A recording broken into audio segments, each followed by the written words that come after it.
Hey, welcome everyone to this session on using OneNote to aid visible learning. My name is Nathan Richards and I'm a Microsoft Innovative Educator expert. I also work in the area of digital pedagogy with a focus on how schools can leverage products like Microsoft with Teams and OneNote to support the educational outcomes in their schools. So today, what we're going to talk about is some of the research that aligns with excellent teaching and pedagogy and how that can support the learning in your school. Our goals for today. We're going to try and find techniques that are going to help make your life a little bit easier. We're going to see how we can improve the way technology can inform your teaching and embed some strategies that you can use to maximize the impact of learning in your classroom. So in Melbourne in 2017, John Hattie gave this speech at Research Ed. And it was a really brilliant speech. And I've watched it several times and there's this line that has come from it. And it says, "I could not care less about how you teach." And when I first saw this presentation, especially when I heard this line, it started hitting social media like crazy. And I was thrown a bit. However, it was taken a little bit out of context. And unless you've had the opportunity to really look into the work of visible learning, it's easy to see how this can happen. So first things first, I want to play for you that exact track so you can listen to it yourself.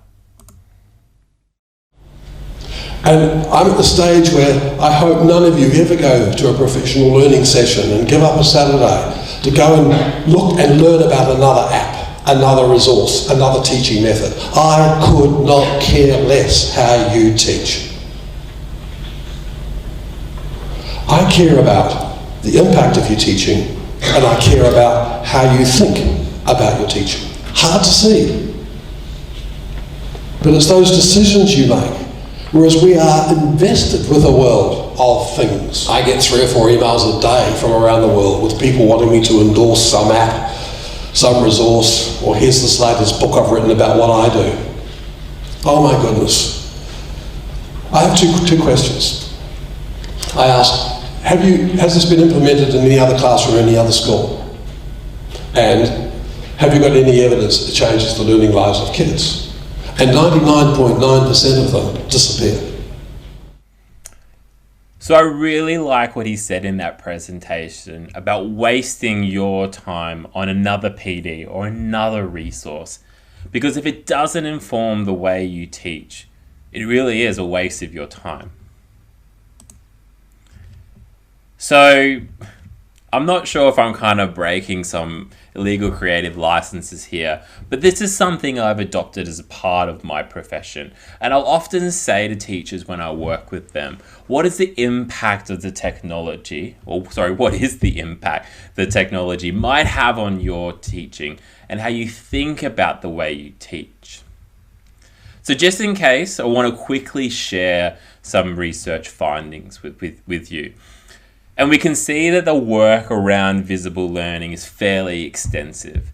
It's based on 1,400 meta-analysis, over 800,000 studies involving over 300 million students. And what we're really interested in is anything which has an effect size greater than 0.4. Because anything with an exact effect size of 0.4 indicates that a student is learning a year's worth of academic material over the course of one school year. So anything that appears, let me grab my pen, here we go, anything that appears above this line, any of these strategies that we can identify here are going to accelerate student learning.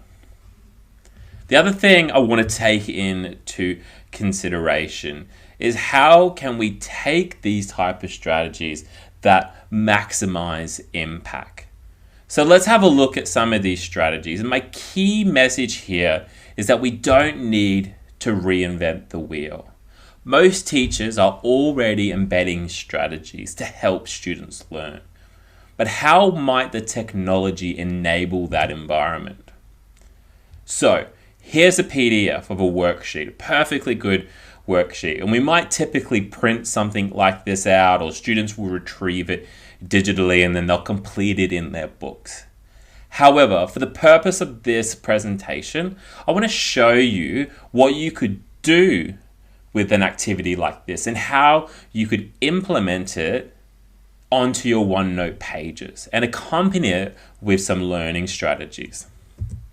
So 90% of the time when I'm working with teachers, what I'll typically see is something like this.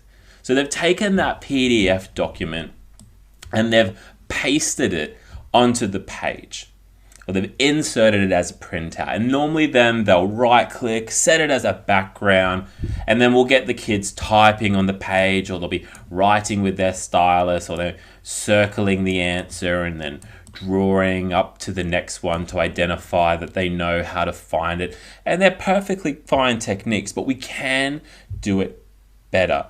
We can pull this activity apart and we can make it an even better learning experience for our students. First things first for me is always about using tables. Tables are by far the best way to organize your work. So here on the screen, you can see I've got a 4x4 table here, and we've snippet the information, the important information that we need from the PDF, and I've kind of placed it into each one of those cells. And then on the next one, on the other side here, I've got a 1 by, and I think it goes down to about 6 down this way. And I've snippeted this information and I've just hand typed the instructions here. So already it's a little bit more OneNote friendly. And using these tables, they allow us to do shading, which is super important, because what I can do here is that I can take these cells where I want the answers and I can shade them. In this case, I've chosen green to indicate to the student that green is where I need you to write my answer. So we're starting to kind of embed something along the lines here of teacher clarity. And if you're working with students that are colorblind, you can always use symbols instead. So there's an array of symbols in this part of your screen, the tags part of the screen. So you can have stars and you can have squares, circles, triangles, and you create your own language around symbols for those students that really struggle with certain colors. So if we're working with this particular strategy, we can take it even further and we can provide clear directions for the content on the page. So here you can see that we've created like a little legend here. And what we're saying is that anything in yellow is instructions. So these ones here, they're my instructions. Anything here in purple, this is the stimulus. This is the information that's going to help you solve and find the answer. And then green stayed the same, just like we said before. And this is a really good strategy, and it has an effect size of about 0.75. And if you want to take a gradual release approach to the same strategy, so implementing it for particular students, we could do something like this. So my legend or my key has changed slightly. So here we've got blue. Blue represents the information that I'll do as a teacher, so I'm going to help you and model this one. Orange, we do, so we're going to do that together as a class, that question. Red, you can do that together, and together might mean something different in every class. So together might mean together as a group or together with the person that you feel comfortable talking to. And the very last one, which hasn't changed, the you can do it alone. So if we look at this particular activity, we can see that all the colors change each time. So in a student who has some particular learning anxieties or feels overwhelmed by work and getting it completed, they're going to open up this OneNote page and they're going to look at this and go, I'm going to get some help. There's strategy, or there is a strategy put in place to help me get through this work. And what's really empowering, what's really important about this type of strategy is teaching students to reverse it, to take ownership over that gradual release. And what I mean by that is when they start to feel comfortable and they look maybe at this one here, they go, do you know what? I'm actually confident. I know I can do that one. So they change the color of that cell back to green. And that's really, really powerful type of teaching. And if we want to reflect or stop and reflect on why we're doing that, I want to show you this example. So here, we haven't used tables. We've just used text boxes, which is when I started using it, I was using text boxes all the time. And you can compare it to the one on the right, where I've been able to use tables. And you can see how one, the color coding makes it very clear, and two, the tables just provides a much nicer structure for the students and for you to work in. The next strategy that we might include on our OneNote page is providing even further teacher clarity by making sure we put things like learning intentions and success criteria onto the page. And this is done so simply just by putting a 1x4 table. That's all I've done. So here's my learning intentions. I, as a teacher, am probably going to write them in prior to the lesson, but I might leave the success criteria blank because we might co-construct that together as a class. And we can also embed videos, because we can use those videos as examples for modeling. And what's really powerful about this is that a student can click on that video, and hopefully we'll teach them to click on that video before they come and see or ask you for help. So they're going down that journey of searching for the answers on their own. And if you're really into making your own videos, and you have a YouTube account, you can embed your own videos in there. Or if you're using something like Microsoft Stream, that's going to embed in quite easily as well. Feedback, that's the next one that I want to take a look at.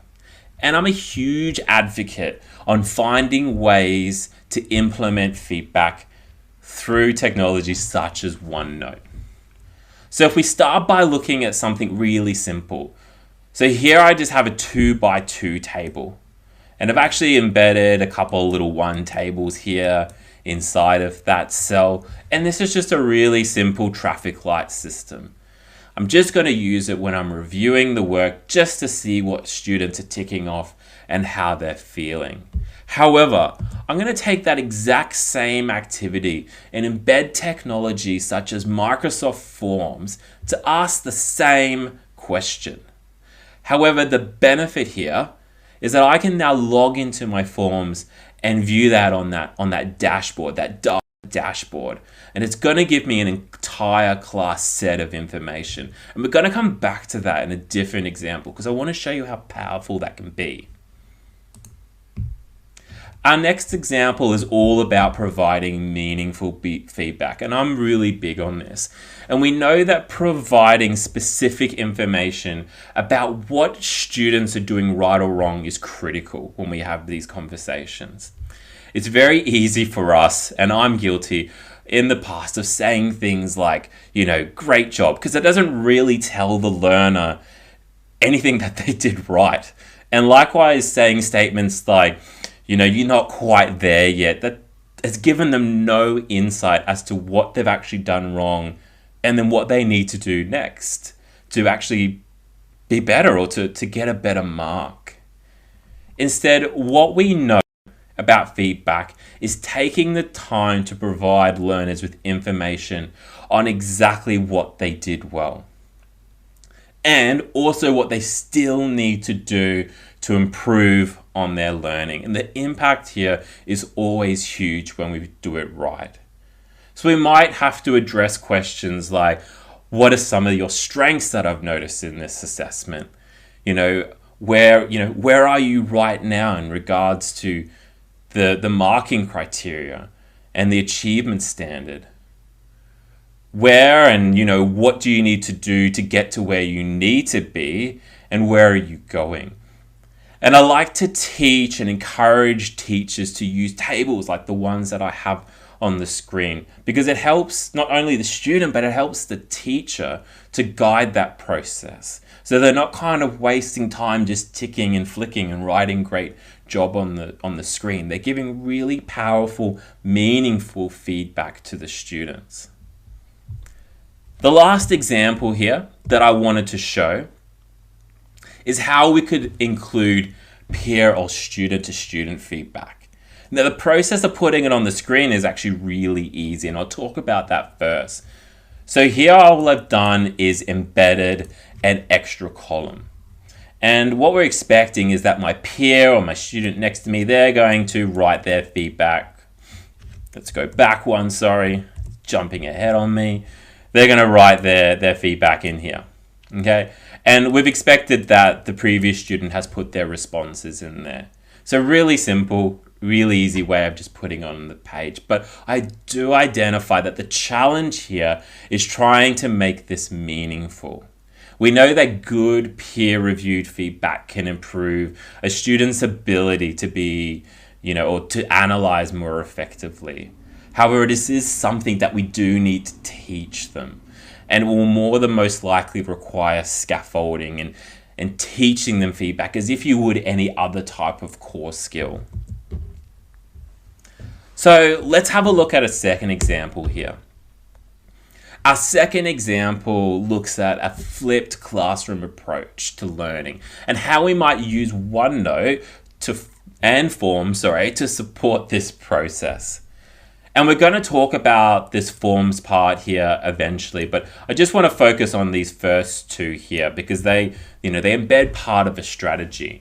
And so if you're not quite familiar with flipped learning or a flipped classroom, what we're doing here is we're exposing students to the content before we've even taught it in the classroom.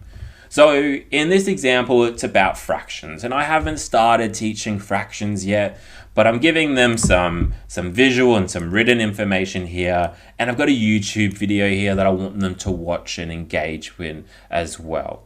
So let's skip over the forms part, because something else we could do as part of that strategy is embed note taking, and this one is called the Cornell approach. And what we're saying is read this, put in some keynotes in here for me, keywords, and then put your notes here. And the same thing again for the video, and so on and so forth. And at the very end, we ask them to summarize. But one part that I do want to mention is that sometimes you may need to implement a strategy inside of a strategy. So the first strategy here is note taking, but they may not actually know how to summarize. So what we might have to do here is pop in a cell inside of a cell, which is what we've done down the bottom here, and I've implemented a summarizing technique. So this is called the 3-2-1. So 3 things I learned, 2 things that I found interesting, and 1 question that I still have. So super, super powerful strategies that are so easily placed onto a OneNote page. But let's be honest, it's the third part, it's the form part that I really want to talk to you about. And it's this process that is really, for me, just changes everything. And it's where the technology really comes into its own. The third part of this flip lesson is a Microsoft form. And that form has 3 questions. And normally for me, I'd put about 2 introductory style questions. And then I'd put like 1 really difficult question just to really challenge and see who my outliers might be in the class. So once my students, they've engaged with this OneNote content and they've had a go at the form that we've embedded onto the page, I as a teacher get this data that comes through when I log into Forms. And I can drill down into these results if I want individual answers as well. The important thing here is that we do need to remember that I've never taught this content. We haven't even started it in class yet. What I'm really interested in is what I can actually do with this data. How can I use it to inform the teaching and learning that's going to happen in the classroom? And these are just a couple of ideas that I wanted to share with you. So the first one, do I need to explicitly teach this content? So if we look at the data that's on the screen, is that I've got the green here, the orange. The orange represents the correct answer. And I can see I've got 29 students in the class by looking at the graph. 21 of them have got it right. And students have a brilliant ability of just sitting in a class and just learning it when they already know it, and they don't tell you sometimes. And so you just teach the same content to them again, and we end up wasting so much time. Or on the flip side, what happens is that we start to have behavioral issues because they already know it and they're bored. And we had no idea unless we capture this type of data, which is sometimes data that I've only just captured a couple of days before the lesson has started. A second idea of how you might use this data, and this one's specifically for people who are in that team teaching environment, because how might it change the way you team teach? If you're dividing your students into groups for mathematics, and one teacher takes one group and another teacher takes the other, how are you going to divide those students? And how will you use this data to help to inform you how that lesson is going to look like, or what it's going to look like? A third one that we kind of often forget about is, how am I going to leverage support staff? We always have these wonderful people that come in and out of our classroom supporting, let's be honest, us and the students in the room. And we very rarely have some real-time data that we can give to them, or real-time data that we can use to best leverage their support. And the fourth idea that I had was, how might we use that to support others, or how the knowledge of other students. So we know that for these first two questions, that 20 to 21 of the students already know how to answer them. So how might I structure my next lessons and my next activities, and even possibly group activities? How will I divide those students into groups so that those other 8 or 9 students have a really good support network? But at the end of the day, it's really up to you. And these are just 4 ideas, and people will come up with their own ideas and ways of incorporating data. So before we finish up, these are the key takeaways that I'm really hoping you're going to leave with. And they are, what can you see changing in your pedagogy, whereby technology will act as the enabler? Our second one, what will you do with these strategies to support the educational experience of your students? And the last one, what is the impact OneNote might have on your teaching and how you think about the way that you teach? So thank you so much for having me. I really do hope that you've been able to take something from this presentation, so that we can see people moving forward and creating this support culture around using OneNote in your profession. Thank you so much again for your time. I hope to hear from you. Cheers.